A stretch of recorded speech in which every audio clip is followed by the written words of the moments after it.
नमस्ते, कैसे हैं आप सब लोग? उम्मीद है शानदार, ज़िंदाबाद, ज़बरदस्त होंगे। एसएससी जीडी 2026 वाले बच्चों को एक कुछ चिंताएँ बढ़ी हुई हैं। मैं उस चिंता पे बात करने आया हूँ, क्योंकि सीजीएल की बातें सब कर रहे हैं, सीएचएसएल की बातें, सीपीओ की बातें लगातार होती रही हैं और उसके बारे में बच्चे अपडेटेड हैं। लेकिन चिंता उन बच्चों की है जो एसएससी जीडी वाले बच्चों की शायद बहुत कम बातें हुई हैं। और मैं कहूँ कि सबसे ज़्यादा बच्चा और सबसे ज़्यादा कंसर्न अगर होना चाहिए था वो एसएससी जीडी का ही होना चाहिए था, किसी भी पेपर की इंटीग्रिटी को लेकर के। उसका कारण है क्योंकि सबसे ज़्यादा बच्चा इसी एग्ज़ाम में बैठता है। अगर ये बात है कि भाई अगर वो 5 लाख 10 लाख बच्चों का एग्ज़ाम सही से नहीं करा पाए, तो 30 लाख का कैसे सही कराएँगे? क्योंकि सीजीएल में 30 लाख, सीएचएसएल में 30 लाख, एमटीएस में 30-35 लाख बैठते हैं। वो कंसर्न है। ठीक है, बिल्कुल कंसर्न है, उठाया गया, बहुत ज़ोर-शोर से उठाया गया। एसएससी ने सुधारों का आश्वासन दिया, इसमें कोई शक नहीं है। लेकिन जहाँ 30-35 लाख की बात हो रही है, अगर मैं वहीं एसएससी जीडी की बात करने लगूँगा, तो ये आंकड़ा ये 30-35 लाख पे नहीं रुकता मेरे दोस्त, ये 55-60 लाख, 70 लाख तक भी इसमें फॉर्म आए हैं। तो चिंता अगर असली होनी चाहिए, तो वो एसएससी जीडी के बच्चों को भी होनी चाहिए।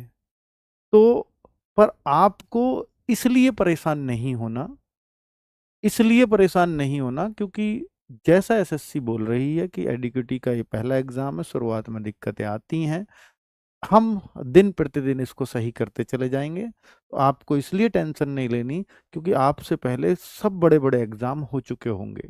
जैसे CGL, CHSL, MTS, Delhi police, ये आपका एग्ज़ाम तब इसके बाद आएगा। तो अगर आप सोचो कि सर इन सब में इतने बच्चे नहीं बैठते, तो कोई बात नहीं, आपकी शिफ्ट ज़्यादा बढ़ा दी जाएँगी, सेंटर्स तो वही रहेंगे, कोई एक्स्ट्रा सेंटर्स नहीं लाए जाते। तो इसलिए बहुत चिंता करने की आवश्यकता एसएससी-जीडी के बच्चों को नहीं है, इसका जवाब ये है। ठीक है? तो अगर आपसे कोई बोले कि भई नहीं अब आपकी तो धांधलेबाज़ी होगी, ये होगी, वो होगी, नहीं। इन सब चीज़ों से आपको परे रहना है और अपनी तैयारी पे प्रॉपर ध्यान देना है।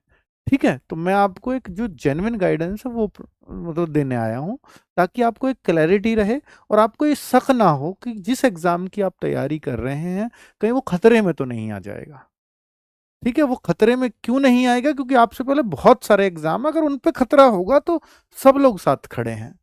आपका नंबर बहुत बाद में आएगा, ये आप खुशकिस्मत हो।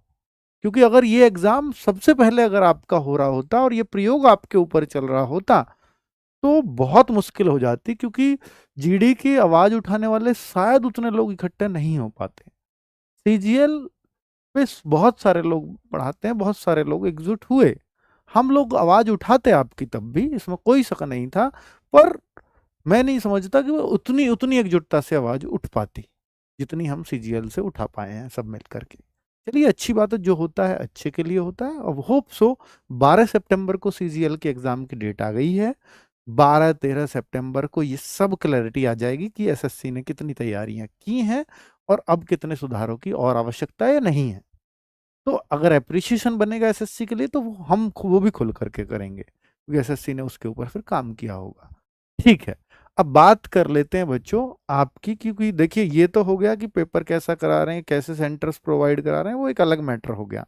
अब हम बात करें कि जब कोई नई चीज़ आती है, नई कंपनी, आप सोचिए कि एक कंपनी जो पिछले 7 सालों से एग्ज़ाम करा रही है, 2018 से जब से पेपर ऑनलाइन होना शुरू हुआ है, तब से लगभग एग्ज़ाम वो करा रही है, 1-2 साल को शुरू के को छोड़ दूँ तो 7 सालों से एकाधिकार सा रहा है किसी एक कंपनी का। तो पैटर्न या प्रीवियस ईयर जो बच्चा पढ़ जाता था वो प्रीवियस ईयर से सारे क्वेश्चंस बन जाते थे और वही पेपर में आता था जो प्रीवियस ईयर को किताबों को पढ़ करके चला गया। अब क्या प्रीवियस ईयर उतनी रिलेटिव रह जाएंगे? क्या प्रीवियस ईयर उतनी महत्ता से देखे जाएंगे?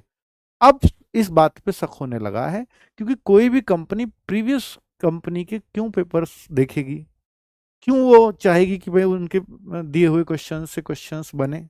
पर ये सच्चाई है कि इन 7 सालों में अगर हम देखें तो हर तरह का, हर लेवल का प्री मेंस सारे एग्जाम मिला लें तो लगभग हर टाइप का क्वेश्चंस उन प्रीवियस ईयर में है। नया लाएंगे भी कहां से? कुछ बचा ही नहीं है जो एसएससी ने ना पूछा हो। तो इसलिए ऐसा मत सोचो कि प्रीवियस ईयर अब बेकार हो गए। नहीं, नहीं हुए, वो आज भी उतने रिलेटिव रहेंगे। क्यों रहेंगे? क्योंकि भाई वो सब कुछ उसने पूछ डाला, कुछ बचा ही कहां है किसी और के पूछने के लिए। तो जो भी कुछ पूछा जाएगा उन्हीं प्रीवियस ईयर से पूछा जाएगा। इसलिए बहुत चिंता की आवश्यकता नहीं है कि कुछ नया ही पढ़ना है, सब कुछ प्रीवियस ईयर छोड़ के सब कुछ पढ़ लो। ये बहुत गलती होगी अगर ऐसा सोचते हैं तो। ठीक है, चलो अब मैं आपको कुछ चीजों पर जवाब